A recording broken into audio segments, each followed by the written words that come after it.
কোরবানি কি? কোরবানি এটি উর্দুতে ব্যবহার হয়ে থাকে ত্যাগের অর্থে। কোরবানি করা, যে কোনো কাজের জন্য কোরবানি করা মানে কি করা? ত্যাগ করা।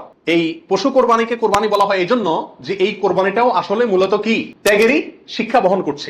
ইব্রাহিম আলাইহিস সালামের ত্যাগের স্বাক্ষর এই পশু কোরবানি। এর মাধ্যমে ইব্রাহিম আলাইহিস সালাম যে আল্লাহর জন্য বিশাল বড় ত্যাগ করেছিলেন, আল্লাহর কথাকে মানতে গিয়ে নিজের জীবনের সবচেয়ে বড় পরীক্ষার সম্মুখীন হয়েছিলেন এবং তিনি ত্যাগ করে পরীক্ষা উত্তীর্ণ হয়েছেন। এই কোরবানি যেহেতু তার স্বাক্ষর, সেই জন্য ওই আমাদের সমাজে উর্দুতে সচরাচর যে কোরবানি এই শব্দটি ব্যবহার হয় সেটাই প্রচলিত আছে, অর্থাৎ ত্যাগ করা, কোরবানি। আর আরবিতেও কোরবান শব্দটি আছে, যেটা কোরআনে আল্লাহ তাআলা ব্যবহার করেছেন। আদম আলাইহিস সালামের দুই ছেলে কাবিল এবং হাবিল, তারা উভয়ে আল্লাহর কাছে আল্লাহর সন্তুষ্টির জন্য তারা সাদাকা পেশ করেছিল, নৈকট্য অর্জন করার জন্য। আল্লাহ বলেছেন ইতাকাররাবা কুরবানান, তারা উভয়ে যখন কোরবান পেশ করছে, যে কোরবান শব্দ কোরআনেও আছে, অর্থাৎ তারা উভয়ে এমন বস্তু পেশ করেছে যার মাধ্যমে আল্লাহর নৈকট্য অর্জন করা যায়। সেই অর্থে কোরবান মানে হলো আল্লাহর কাছে নৈকট্য অর্জন করার মাধ্যম বা উপায়, অর্থাৎ ত্যাগ করা অথবা আল্লাহর কাছে নৈকট্য অর্জন করার মাধ্যম। এ হলো কোরবানির সংক্ষিপ্ত শাব্দিক পরিচিতি। আর ইসলামী শরিয়াতে কোরবানি বলা হয় জিলহজের 10 তারিখে এবং তার পরবর্তী যে দিনগুলোতে কোরবানি করা যায় সেই দিনগুলোর ভেতরে কোনো পশু, অনুমোদিত পশু যেগুলো জবাই করলে সওয়াব হয় দিনগুলোতে, সেগুলোকে আল্লাহকে সন্তুষ্ট করার উদ্দেশ্যে জবাই করার নাম হলো কোরবানি। এ হলো ইসলামী শরিয়ার পরিভাষায় কোরবানির মোটামুটি একটি সংজ্ঞা। কখন কিভাবে কোরবানি শুরু হয়েছে? এই কোরবানি শুরু হয়েছিল সর্বপ্রথম ইব্রাহিম আলাইহিস সালামের মাধ্যমে। আল্লাহ সুবহানাহু ওয়া তাআলা ইব্রাহিম আলাইহিস সালামকে স্বপ্নের মাধ্যমে নির্দেশ করেছিলেন নিজের সন্তানকে জবাই করার। আর সন্তান জবাই করা, এই কঠিন নির্দেশটি আল্লাহ সুবহানাহু ওয়া তাআলা করেছেন ইব্রাহিম আলাইহিস সালামকে।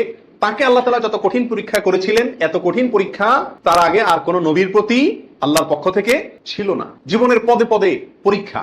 পরিবার সহ রেখে আসো মক্কায়, কেউ নাই সেখানে, কোনো আবাদি নাই, পাহাড়ি এলাকা, ছোট দুধের বাচ্চা সহকারে নিজের স্ত্রীকে রেখে চলে আসো। বাহ্যিকভাবে অযৌক্তিক নির্দেশ আল্লাহ সুবহানাহু ওয়া তাআলা, সেটাও তিনি মেনেছেন এবং পরীক্ষা পাশ করেছেন। আল্লাহ বলেছেন ওয়া ইযবিতালা ইব্রাহিম রাব্বুহু বিকালিমাতিন ফাআতাম্মাহুন, প্রতিটা পরীক্ষা তিনি কি করেছেন? পাশ করেছেন। তো কোরবানির প্রেক্ষাপট হলো সংক্ষেপে এই, অল্প কথায়, আল্লাহ সুবহানাহু ওয়া তাআলা ইব্রাহিম আলাইহিস সালামকে তার নিজের সন্তানকে আল্লাহর সন্তুষ্টির উদ্দেশ্যে জবাই করার জন্য, কোরবানি করার জন্য নির্দেশ করেছেন। আল্লাহ সুবহানাহু ওয়া তাআলা তার সন্তানের জবাই করতে আসলে চান নাই। আল্লাহ চাইছেন তার মনের পরীক্ষা নিতে, যে আল্লাহর নির্দেশ মানতে গিয়ে তার সর্বোচ্চ ত্যাগটাও তিনি করতে পারেন কিনা। তিনি আলহামদুলিল্লাহ পরীক্ষায় পাশ করেছেন। তিনি রাজি হয়েছেন, গেছেন, ছেলেও পাশ করছে, মায়েও পাশ করছে। ছেলের মাও রাজি, ছেলেও রাজি, বাপও রাজি। তো আল্লাহ সুবহানাহু ওয়া তাআলা গোটা পরিবারেরই পরীক্ষা নিয়েছেন বলা যেতে পারে, এবং সবাই পরীক্ষা কি করছে? পাশ করছে। জবাই করতে গেছেন, আল্লাহ সুবহানাহু ওয়া তাআলা ছেলে তো জবাই হতে দিবেন না, এটা তো ছিল একটা পরীক্ষা মাত্র। আল্লাহ সুবহানাহু ওয়া তাআলা সেখানে অন্য একটা পশু, দুম্বা বা এই জাতীয় কোনো পশু আল্লাহ সুবহানাহু ওয়া তাআলা দিয়ে দিলেন। অন্য একটা পশু ওই ছেলের জায়গা আল্লাহ তাআলা দিয়ে দিলেন। ছুরি উনি চালালেন, এরপরে দেখলেন যে ছেলে দাঁড়ায় আছে, পশু জবাই হয়েছে। এ হলো কোরবানির সূচনা, প্রথম পশু কোরবানি।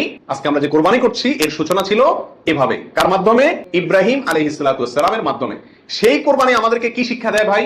সেই কোরবানি আমাদেরকে শিক্ষা দেয়, আল্লাহ সুবহানাহু ওয়া তাআলা যখন কোনো কাজের জন্য নির্দেশ করবেন, আল্লাহর গোলাম হিসেবে, আল্লাহর নুন খাই সেই হিসেবে নিঃশ্বাস গ্রহণ করছি, ছাড়ছি, প্রতি মুহূর্তে মুহূর্তে আল্লাহর নিয়ামতের সাগরে হাবুডুবু খাচ্ছি।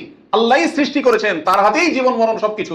অতএব তার কোন নির্দেশ, তার কোন নিষেধ থাকলে সেটাকে মানতে গিয়ে পৃথিবীর যেই কোনো ধরনের ত্যাগের প্রয়োজন হয় সেটা করতে হবে। নিজের সন্তানকে জবাই করার মতো কঠিন নির্দেশও পালন করতে ইব্রাহিম আলাইহিস সালাম দ্বিধা করেন নাই। আল্লাহ সুবহানাহু ওয়া তাআলা কি করছেন? তাকে এর মাধ্যমে তিনি পাশ করেছেন এবং আল্লাহ সুবহানাহু ওয়া তাআলা তার মর্যাদা সমুন্নত করেছেন। এ হলো কোরবানির মূল শিক্ষা। আল্লাহর নির্দেশ, সেটা যত কষ্টই হোক মানতে, সেটা মানার জন্য সব ধরনের ত্যাগ করতে প্রস্তুত থাকা, এটা হলো কি ভাই?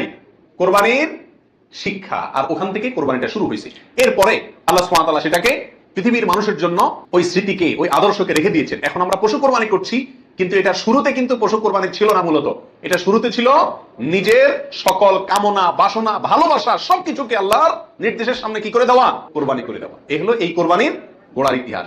এখন কোরবানির খোলসটা আছে, ভিতরেরটা আর নাই। এখন শুধু পশুই কোরবানি করি আমরা, নিজের ভেতরকার পশুত্ব, আমিত্ব, মনের খাহেশ, প্রবৃত্তি, এটাকে আর কি করি না? জবাই করি। আল্লাহ তাআলা আমাদের সবাইকে কোরবানির আসল যে ইতিহাস সেটা থেকে শিক্ষা গ্রহণ করে এমন ভাবে কোরবানি করার তৌফিক দান করুন, যেই কোরবানি প্রকৃত অর্থেই কোরবানি হয়, যেই কোরবানি আমাদের জান্নাতে যাওয়ার কারণ হয়, মাধ্যম হয়, সেইভাবে কোরবানি করার এবং কোরবানির সেই ইতিহাস থেকে আল্লাহ তাআলা আমাদেরকে শিক্ষা গ্রহণ করার তৌফিক দান করুন। প্রিয় ভাই।